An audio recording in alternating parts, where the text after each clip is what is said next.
Well, 2 years and an entire studio shakeup later, My Adventures with Superman has finally made its grand return this summer. With Season 3 comes new changes, challenges, and characters for our Gang of Steel to confront. But it does come at an uncertain time for the DCU. There's a lot of uncertainty around the upcoming Supergirl movie, and an entire legion of dead-eyed grifters and bot accounts ready to tear it to shreds regardless of how it turns out. Folks arguing about who the hell the audience for Lanterns is, and where they're stashing all of the green in it. And the entire creative integrity and direction of the DCU at risk, with Warner Brothers being now owned by the most dogshit and malicious media company, even by the below hell standards of media companies. At least we got these lovesick dorks to enjoy while we see how all that plays out.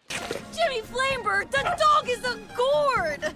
God, I missed this show. Hey team, Phantom Skull, the super security VTuber here. And today we're looking at the premiere episode of My Adventure with Superman's 3rd season to see how bizarre things get for our 20-something hot messes. So let's get some popcorn to enjoy this soap opera nonsense in between the emotionally crushing identity crisis.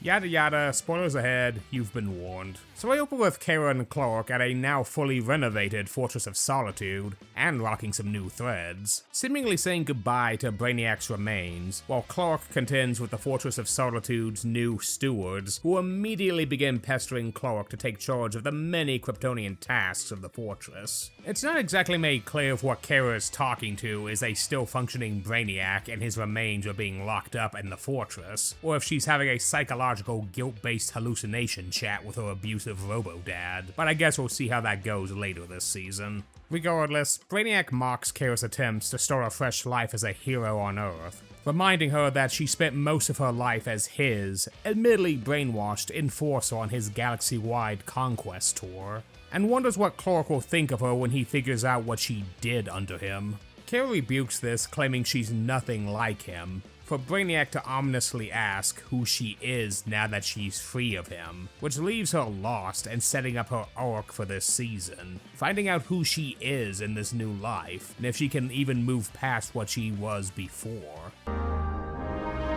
Who am I?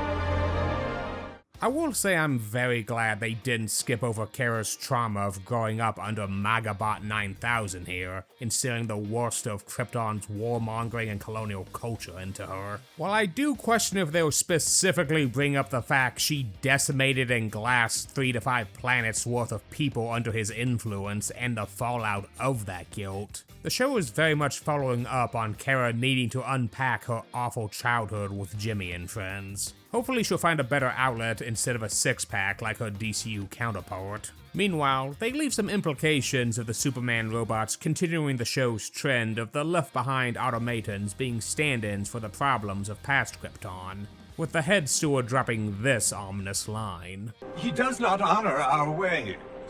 He will learn. He will have to. Given the Superman robots are typically more benevolent, and we already have Brainiac being the equivalent of Krypton's worst aspects taken up to 11, I do hope the stewards are just misunderstood, stuffy old traditionalists Kara and Clark have to work with, to see the better sides of Krypton's culture, and embracing the new, freer thinking parts of Earth's culture. Also, side note, loving Clark and Kara's new Season 3 costumes. Kara's is a nice compromise for the pants versus skirt debate, and I am glad they didn't go with Clark's pointy season finale outfit. Still think the Season 1 fit is the best, but this is a pretty nice update. After a lovely updated opening, we cut to Halloween on the Kent farm as we see our quartet helping Ma and Pa with some frightful fun for the local kids and, hold on a minute, enhance.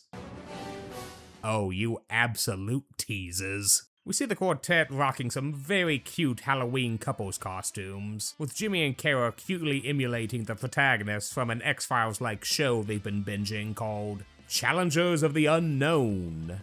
Wow, that is a deep cut for DC fans there. Alongside them are our favorite hot messes rocking a Dr. Frankenstein and Frankenstein's monster fit, which is also pretty good foreshadowing for the plot of this episode, so, kudos on that. We also get Lois teasing Jimmy for how far he and Kara have gotten in their relationship, only for Jimmy to self-sabotage himself, insisting they won't go much farther than that. He believes the only reason Kara likes him is because he was her first Earth experience, and once she becomes more acclimated to the planet, she will find someone better. It is sad how little confidence he has in himself, and clearly not aware how much of a slut god most Arslan incarnations are. Lois, in true Lane fashion, encourages Jimmy to more seriously commit to his relationship with Kara, and almost immediately shows she hasn't fully learned her lessons from Season 2 when she panics at Clark proposing the two move in together at a Kent Forum-like listing he found. Oh, Adventures Lois, you hypocritical hot mess, how I've missed you.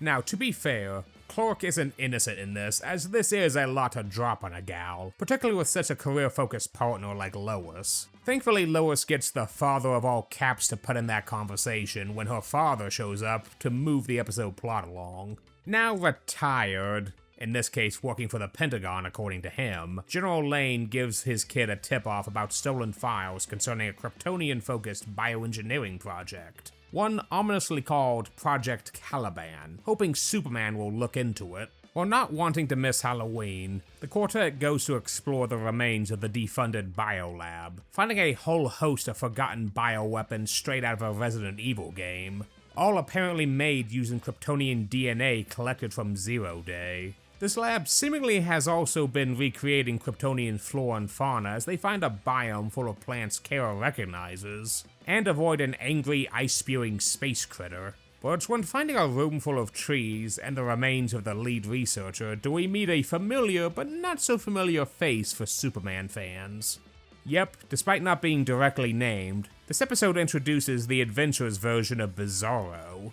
Bizarro Superman has a long, weird history, but the recurring elements being that he's a failed clone of the Man of Steel who deforms and degrades into a strong but dim-witted monstrosity whose morals and decisions are the opposite of what he says they are. While a dangerous and unpredictable foe, most versions of Bizarro are a destructive man-child whose maliciousness is only out of sheer ignorance. This version of Bizarro, besides being designed like an even hunkier himbo than our resident hunky himbo, loses a lot of these maliciously ignorant traits, instead portrayed as a gentle giant of average intelligence who's just emotionally stunted from being raised in a lab.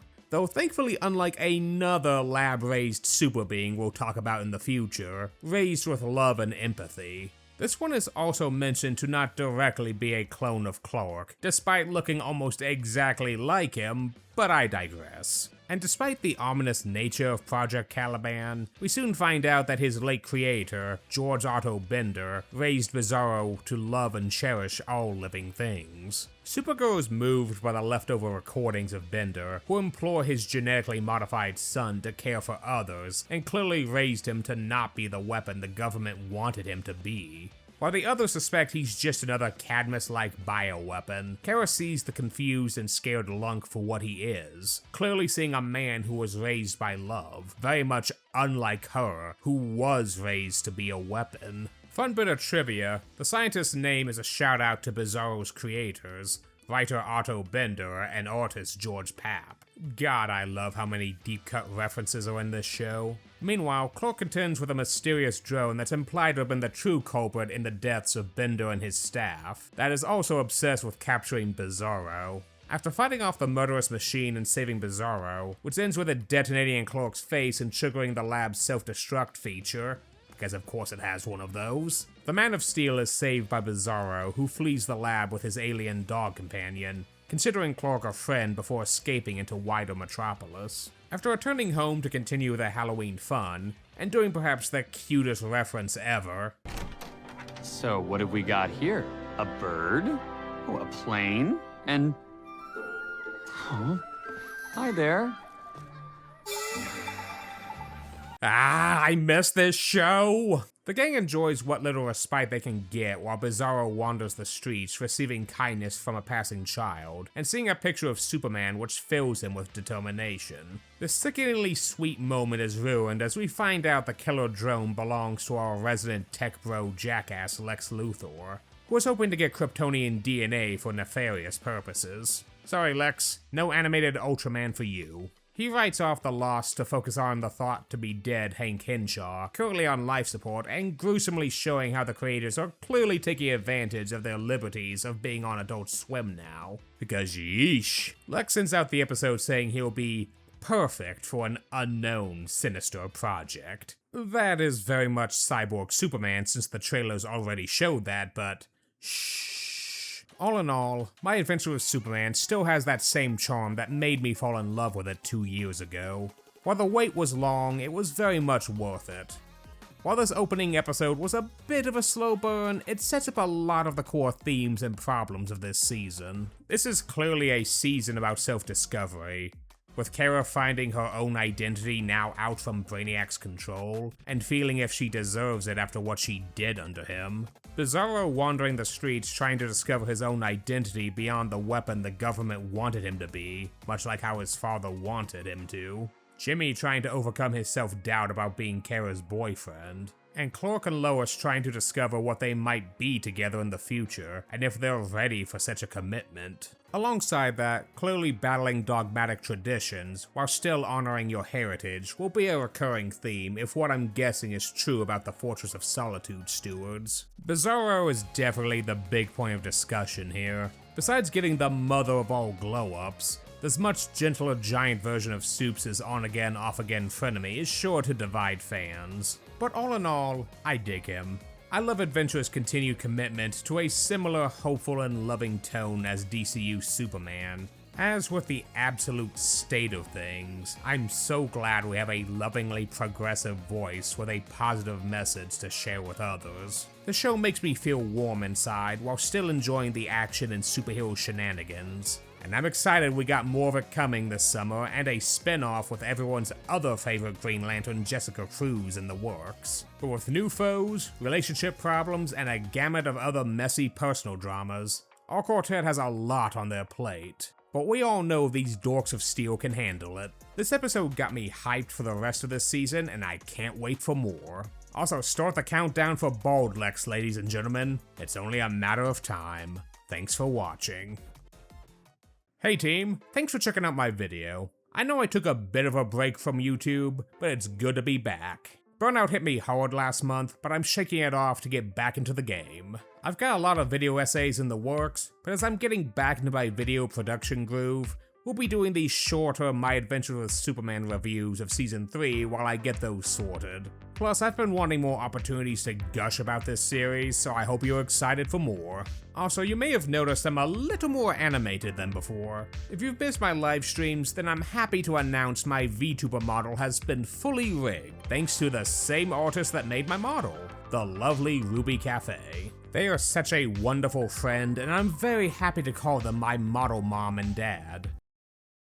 So then they'd be both of my... Yeah, there's a reason I use typical VTuber terminology very sparingly, and this is for one of those reasons. Regardless, they're an amazing VTuber and artist, and I highly recommend you show them some love. And we've remodeled the Skull Guard security office a bit, thanks to my new background artist, SciArt. They too are an amazing artist, and I was excited to work with them on this new background for the office. Their VGen page is linked below, and I highly recommend them for any and all commissions. Be sure to subscribe for more super security VTuber fun. What did you think of the premiere of Season 3? How do you feel about this hunkier version of Bizarro? Let me know down below. Also, consider checking out my live streams. I stream on YouTube and Twitch, and play a lot of Grand Theft Auto RP, along with other games and video sharing nights. So I'd love to have you join us if you're interested. Got other video topics coming, but I hope you enjoy these adventures videos in the meantime. See you all next week to check out episode 2. Until then, stay safe, love always, and always stand up for what's right. Catch you later.